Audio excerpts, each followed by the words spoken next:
Hello नमस्कार दोस्तों, आशा करता हूँ कि आप लोग बहुत अच्छे होंगे। और जैसा कि मैंने अपने पुराने वीडियोस बनाए, आपने उन पे जो फीडबैक दिया तो काफ़ी सही रहा वो। तो मेरा नाम सूरज शर्मा है। आज का जो हमारा लेक्चर होने वाला है वो एक करंट और जीएस, जो हमारा जो जीएस पेपर 1 में जो ज्योग्राफी का टॉपिक है उसमें जो है वोल्केनो एक टॉपिक है। वोल्केनो का जो टॉपिक है उससे क्या है, करंट में बहुत सारे वोल्केनिक इरेप्शंस जो दुनिया में हुए हैं लास्ट 2-3 ईयर्स के अंदर जितने भी हुए हैं, तो उन सारे को मैं जो है कवर करूंगा इस वीडियो में।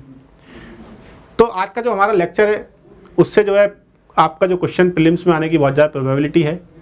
जैसा कि आपको पता होगा, प्रीवियस ईयर क्वेश्चन आप लोग लगाते रहिए। देखो, प्रीवियस ईयर के जो क्वेश्चन होते हैं वो आपको लगाना बहुत इंपॉर्टेंट होता है, तभी आपको चलता है कि एग्जाम में क्या आता है, किस टाइप के क्वेश्चन पूछे जाते हैं और एग्जाम की डिमांड क्या है। देखो, एग्जाम की डिमांड को जाने बिना अगर आप तैयारी करोगे तो जो है उससे आप पता है कि कोई उससे बेनिफिट नहीं होने वाला। प्रीवियस ईयर के जो क्वेश्चंस होते हैं उनसे आप अपने आप को एनालाइज कर सकते हो कि आपकी पढ़ाई सही डायरेक्शन में चल रही है या फिर सही डायरेक्शन में नहीं चल रही है। जैसा कि आपको पता है कि आने वाले एग्ज़ाम जो पटवारी का एग्ज़ाम है, MAPSC प्रीलिम्स का एग्ज़ाम है, तो कंपटीशन जो है काफ़ी टफ हो चुका है क्योंकि लोग काफ़ी ज़्यादा हार्डवर्क कर रहे हैं। इस समय लोगों की तैयारी पीक पे चल रही है। तो आप भी जो है, जो मैं आपको वीडियो दे रहा हूँ ये, इनसे जो है आने वाले जितने भी एग्ज़ाम UPSC का प्रीलिम्स हो, MPPSC का प्रीलिम्स हो या फिर पटवारी का एग्जाम हो, इनसे जो है क्वेश्चन आने की प्रोबेबिलिटी बहुत ज़्यादा है। तो आप इन वीडियो को जो है आप एक कॉपी बना लीजिए मेरी वीडियोस की, उस कॉपी में इन फैक्ट को नोट करते जाइए। जैसे एग्जाम के एक दिन पहले आप जो मैं आपको बता रहा हूँ, जो एग्जाम के 1-2 दिन पहले आपने रिवाइज कर लिया तो डायरेक्ट क्वेश्चन आएगा, इससे डायरेक्ट आप तुरंत टिक कर पाओगे, वरना वहाँ पे आपको कन्फ्यूजन आ जाएगा। तो कन्फ्यूजन में फिर जो है क्वेश्चन गलत हो जाता है।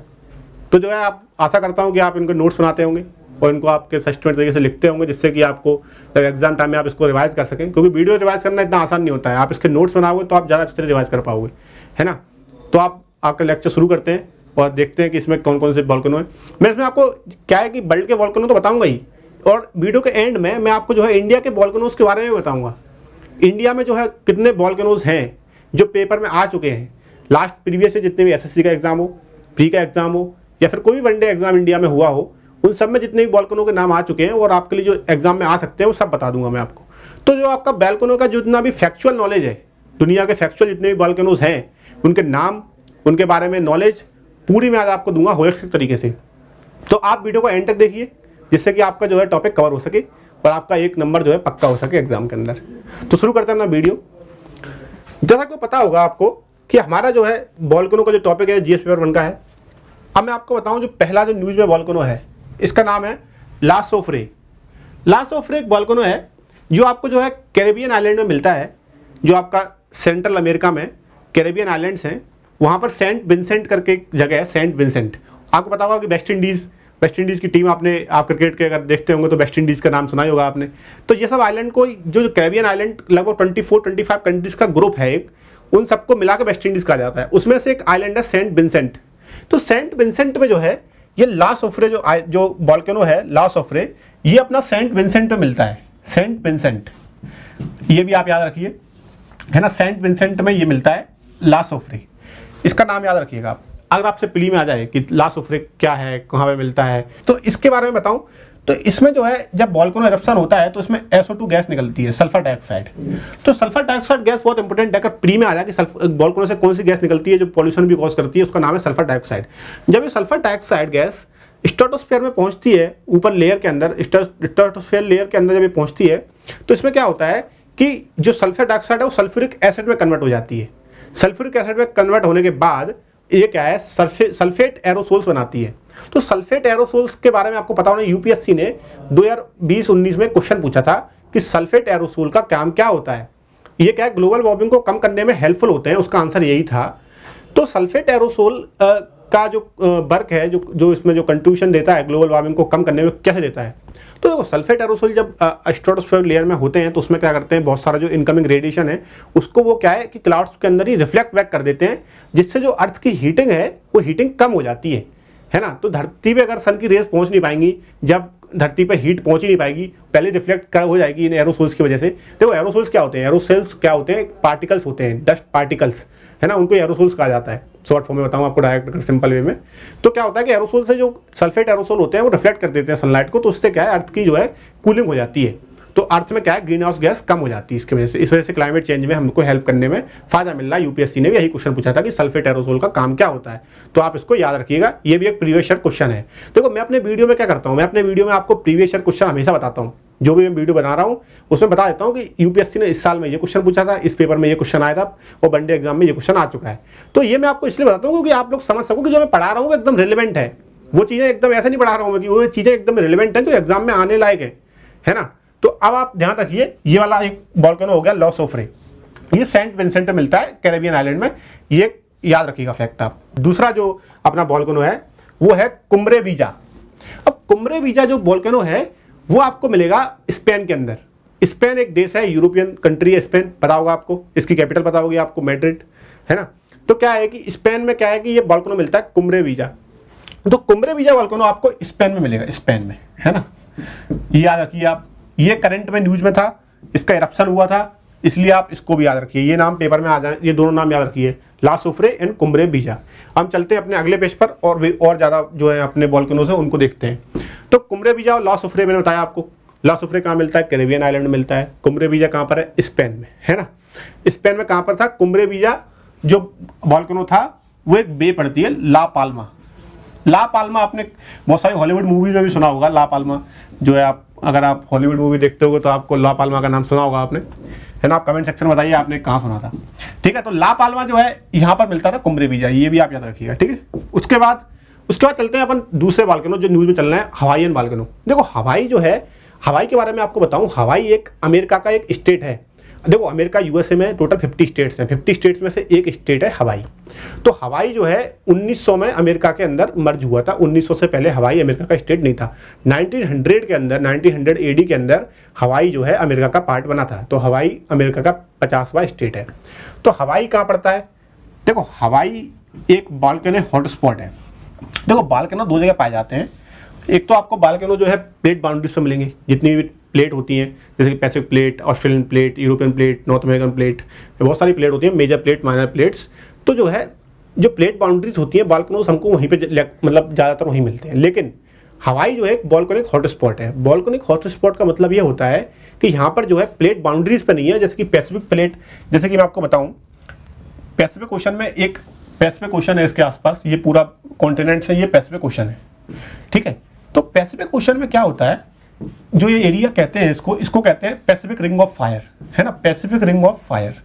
तो पैसिफिक रिंग ऑफ फायर एक ऐसा एरिया है प्लेट बाउंड्रीज के बीच में जहां पर सबसे ज़्यादा वोल्केनिक एक्टिविटी और अर्थक्वेक आते हैं। मैं आपको बताऊं एक डाटा, तो हवाईयन आइलैंड में दुनिया के 76% वोल्केनो हवाईयन आइलैंड में मिलते हैं और दुनिया की 90% जितने भी अर्थक्वेक हैं वो इसी पैसिफिक रिंग ऑफ फायर में पाए जाते हैं। क्या बोला मैंने आपको, पैसिफिक रिंग ऑफ फायर में दुनिया के 76% वोल्केनोज एंड 90% अर्थक्वेक यहीं पर पाए जाते हैं। ये फैक्ट भी आप नोट कर लीजिए, है ना। तो पैसिफिक रिंग ऑफ फायर में क्या है, यहाँ पर ये बताया मैंने आपको। तो पैसिफिक रिंग ऑफ फायर पूरी ये है और हवाई आता है बीच में एकदम। हवाई आइलैंड आप कोई मैप में देखिएगा तो पैसिफिक ओशन में बीच में पाया जाएगा। तो यहाँ पर कोई प्लेट बाउंड्री तो है नहीं, प्लेट बाउंड्री तो यहाँ पर है कोने पे, है ना। तो यहाँ पर क्या होता है, यहाँ पर वोल्केनिक हॉटस्पॉट है। ये हॉटस्पॉट क्या होता है कि धरती के अंदर जो मैग्मा है उसकी वजह से जो है मेंटल से जो मैग्मा निकलता है उससे जो है मेंटल प्लूम्स बनते हैं। मेंटल प्लूम्स की वजह से यहाँ पर जो है वोल्केनिक एक्टिविटी होती है और यहाँ पर वोल्केनो बन जाते हैं। तो हवाई के बारे में देखें, ये हवाई मान लो आप इसको एक तरह से। तो हवाई में क्या है कि हवाई में बहुत सारे वोल्केनो पाए जाते हैं।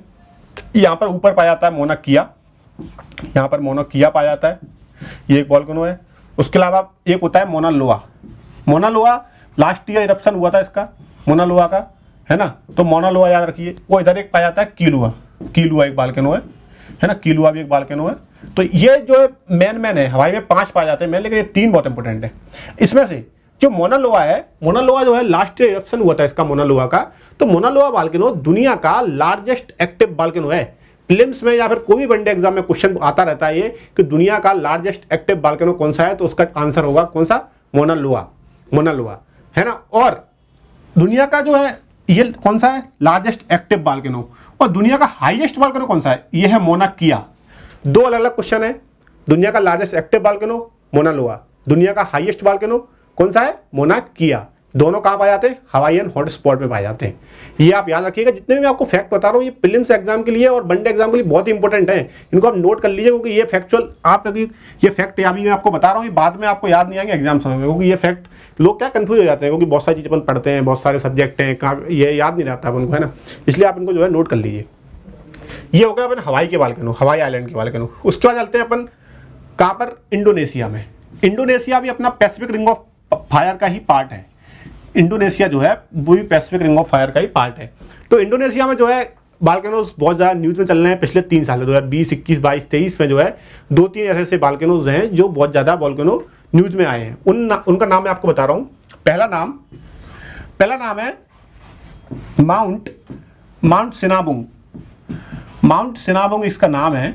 माउंट सिनाबुंग, अब देखो एस से क्या आता है? एस से सिनाबुंग, एस से ये, तो यहाँ पर ये सुमात्रा आइलैंड में पाया जाएगा।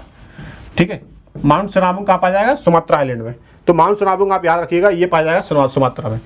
और एक होता है सुमेरू वोल्केनो। सुमेरू पाया जाएगा आपको जावा आइलैंड में। देखो जो इंडोनेशिया है वहाँ पर सुमात्रा, जावा और बाली, सुमात्रा, जावा और बाली, ये बहुत इंपॉर्टेंट आइलैंड है। आइलैंड किसके? इंडोनेशिया के। तो वहाँ पर माउंट सिनाबुंग एक वोल्केनो जो पिछले साल इरप्ट हुआ था, उसका कहाँ पाया जाता है? वो सुमात्रा में। उसका दूसरा कौन सा है? माउंट सुमेरू कहाँ पाया जाता है? जावा आइलैंड में।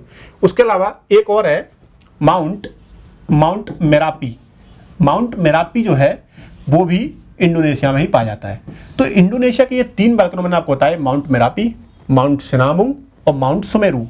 तो ये जो तीनों वोल्केनोज हैं, ये तीनों वोल्केनो आपको याद रखने हैं। ये तीनों में से क्वेश्चन आएगा तो आएगा, क्योंकि ये फ्रिक्वेंटली इरप्ट हुए हैं पिछले लास्ट 1 और 2 ईयर्स के अंदर। तो ये तीनों का नाम याद रखिए। मैं आपको जितने ही वोल्केनो का नाम 25-30 बताने वाला हूँ, तो वो पूरे के पूरे अगर आपने याद कर लिए तो वोल्केनो का जितना भी फैक्चुअल क्वेश्चन कहीं भी आएगा तो आपका कभी गलत नहीं होगा। तो आप ये वीडियो पूरा देखिए और इसमें जो है मैं बता रहा हूँ आप इसको नोट जरूर करते जाए। ठीक है, उसके बाद अपन आते हैं इंडोनेशिया के बाद फिलीपींस पे। फिलीपींस में बताऊँ, फिलीपींस में जो वोल्केनोज हैं उसमें जो है फेमस 2 फेमस हैं यहाँ पर। एक तो टाल जो वोल्केनो है वो भी फिलीपींस में मिलता है, ये आपको याद रखना पड़ेगा, टाल। और एक है पिनाटुबू वोल्केनो जो है ये भी फिलीपींस में मिलता है। ये दोनों वोल्केनो आपको याद रखना है। फिलीपींस में यही 2 इंपॉर्टेंट है ना। फिलीपींस के ये दोनों वोल्केनो इंपॉर्टेंट है। फिलीपींस के ये दोनों आप याद रखिए, क्योंकि फिलीपींस में अगर क्वेश्चन आएगा तो इन दोनों से आएगा। ये दोनों वोल्केनो फिलीपींस के हैं। ठीक है, उसके बाद चलते हैं अपन जापान। तो जापान एक ऐसा देश है जहाँ पर जो है जो वहाँ पर एवरेज डेली 4 वोल्केनो आते हैं। वहाँ पर वोल्केनो, पता होगा जापान की हिस्ट्री आप अगर पढ़ो तो जापान में जो है वोल्केनोज प्लेट बाउंड्री पर सिचुएटेड है। वहाँ पे बहुत ज़्यादा अर्थक्वेक, फ्रीक्वेंट वोल्केनोज, बहुत ज़्यादा चीज़ें होती रहती हैं। लेकिन तब भी जापान जो है एक अच्छी इकोनॉमी और एक अच्छे पावरफुल देश की तरह, डेवलप्ड देश की तरह उभर के आया। तो उसमें जापान से बहुत चीज़ें अपन सीख सकते हैं। जापान एक बहुत ही अच्छा एग्जाम्पल है इसका, है ना। तो जापान में बहुत सारे जो वोल्केनोज हैं बहुत सारे पाए जाते हैं, लेकिन जो इम्पोर्टेंट है मैं आपको बताऊँ, फुकुटोको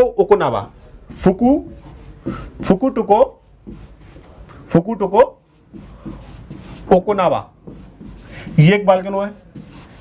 ये एक जापान का बहुत इंपॉर्टेंट वोल्केनो, लास्ट ईयर ही इसका जो है एरप्शन हुआ था, तो इसको आप याद रखिएगा। ठीक है, फुकुटोको है ना। और दूसरा वोल्केनो जापान का यहाँ बताता हूँ आपको दूसरा। तो जापान का दूसरा वोल्केनो है, उसका नाम याद रखिए, उसका नाम है सुक्राजीमा।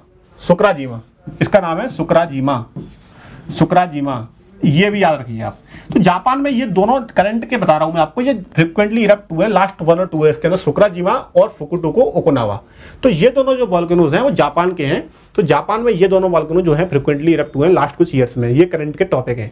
ये अगर क्वेश्चन अगर करंट में आया, मैच द कॉलम आ गया, 5 वोल्केनोज के नाम दिए और 5 कंट्री दे दी, तो अब कोई क्वेश्चन पूछेगा कि मैच द कॉलम करवा लेगा आपसे, तो आप मैच द कॉलम करो। आपने मैच द कॉलम किया तो फिर वहाँ पे कंफ्यूजन आ जाएगा। इसलिए इनके नाम आप रट लीजिए कि कौन सा किस कंट्री में पाया जाता है, इतना ही आपसे पूछा जाएगा एग्जाम के अंदर। तो आपको पता है तो आपका 1 नंबर पक्का हो जाएगा, है ना। ये हो गया अपना। उसके बाद तो जो मैं आपको जो वोल्केनो बताने वाला हूँ वो जो है इटली के बहुत फेमस वोल्केनोज हैं। इनसे जो है क्वेश्चन वेरियस एग्जाम्स के अंदर आ चुका है। इटली में कौन कौन से हैं फेमस? इटली में एक है माउंट इटना जो है सिसिली आइलैंड में मिलता है। सिसिली एक आइलैंड है इटली का, वहाँ पर माउंट इटना मिलता है। ये एक्टिव वोल्केनो है, ठीक है, याद रखिए आप। उसका एक है माउंट वेसुवियस भी एक वोल्केनो है जो इटली में मिलता है। उसके बाद एक स्ट्रॉम वैली। तो स्ट्रॉम वैली एग्जाम में पूछा गया कि जो है लाइट हाउस ऑफ मेडिटेरेनियन सी किसको कहा जाता है? किस वोल्केनो को लाइट हाउस ऑफ मेडिटेरेनियन सी कहा जाता है? किसको कहा जाता है? माउंट स्ट्रॉम वैली को। ये एक अपने आप में इंपॉर्टेंट क्वेश्चन है, इसको आप नोट कर लीजिए। जो मैंने आपको बताया ये फैक्ट, ये माउंट स्ट्रोम्बोली के बारे में। ये जो है इटली के फेमस वॉल्केनो जो एग्जाम में आ सकते हैं। उसके बाद मैं आपको कुछ और बता रहा हूँ, जैसे कि एक माउंट अरारत है। माउंट अरारत जो कहाँ पर पाया जाता है, ये टर्की में है, ये टर्की में पाया जाता है, ये एजेंसी के बगल में ही है, ये भी है ना, ये याद रखिए टर्की का, ये एक फैक्ट आप याद कर सकते हो। उसके अलावा मैं आपको और बताऊँ, एक वाइट आइलैंड है न्यूजीलैंड में, वाइट आइलैंड, वहाँ पर एक जो है बाल्कनो, एक्टिव बाल्कनो, उसको याद रख लीजिए। वो भी वाइट आइलैंड कहाँ पर है, ये न्यूजीलैंड में है ना, न्यूजीलैंड में वाइट आइलैंड, ये याद रखिए। उसके बाद एक हाल ही में न्यूज में था टोंगा में, टोंगा का आपने लास्ट ईयर सुना होगा, ये न्यूज में बहुत रहा था। इसका नाम आप याद रखिए क्योंकि लास्ट ईयर बहुत ज़्यादा न्यूज में रहा।